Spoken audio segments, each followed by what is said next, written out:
Je suis Katerina Tomadaki, je suis artiste, cinéaste, plasticienne et j'ai travaillé pratiquement toute ma vie en collaboration avec Maria Clonaris, artiste également, plasticienne. Une collaboration intense et profonde.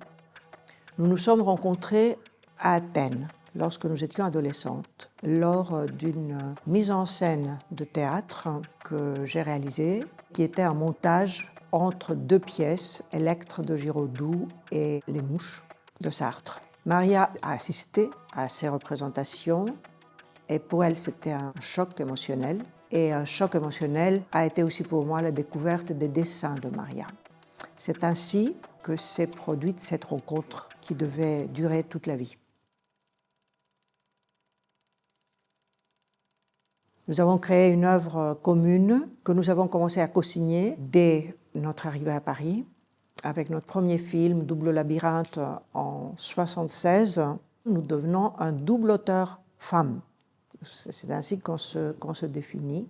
Et je pense qu'on est considérés comme les premières femmes à co-signer en cinéma, en réalisation cinématographique.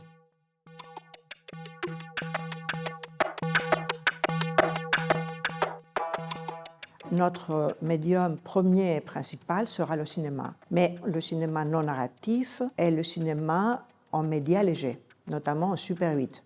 Et en même temps, nous développons tout un langage cinématographique. Nous avons fait beaucoup de longs métrages, de courts métrages, des installations dans les musées, des performances de projection, et puis également des bandes son, du travail radiophonique, des photographies.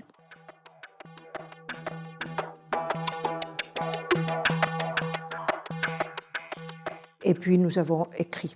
Nous avons beaucoup écrit, beaucoup publié des manifestes et d'autres textes.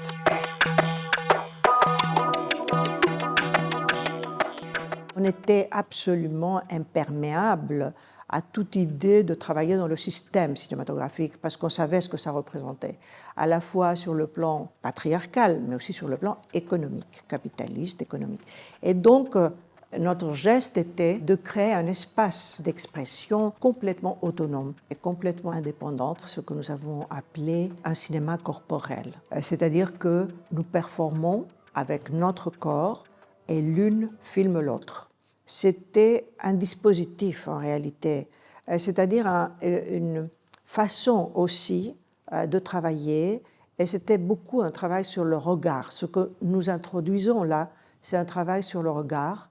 Ce sont deux femmes qui se filment l'une l'autre et qui posent l'une sur l'autre un regard hors pouvoir, puisque nous sommes insoumises complètement au regard masculin. Donc, la personne qui est filmée, on l'a appelée actante. Ce n'est pas une actrice, elle ne joue pas de rôle, c'est une performeuse qui performe son propre imaginaire, son propre inconscient, sa propre mémoire en quelque sorte. Et donc, c'est une réinvention du dispositif cinématographique à la base, à partir du regard féminin. Donc, un départ radical du male gaze et une arrivée d'un female gaze par opposition. La question du genre est la colonne vertébrale de notre travail. Et nous passons d'un féminin non dominé, d'un imaginaire, d'un inconscient, notre imaginaire, notre inconscient, ce que nous avons appelé la féminité radicale, à l'hermaphrodite, au travesti et à l'intersexuel, qui est inspiré d'une figure intersexuée que Maria a trouvée dans les archives de son père, médecin, et que nous avons appelé Ange, et sur lequel nous avons travaillé pratiquement pendant 2 décennies entières.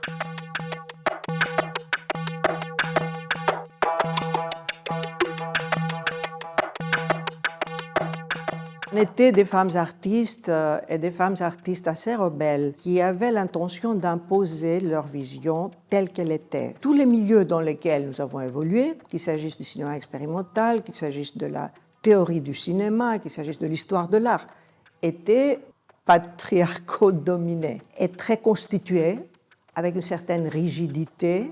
Et nous, à chaque fois, on s'insurgeait et on faisait autre chose. Notre expression était hors de toutes ces bornes. Et on posait un langage très spécifique qui étonnait y compris les femmes, dans le mouvement des femmes. Mais ce que nous pensions, c'était que la révolution féministe doit passer aussi par le langage, complètement, d'inventer aussi un autre langage.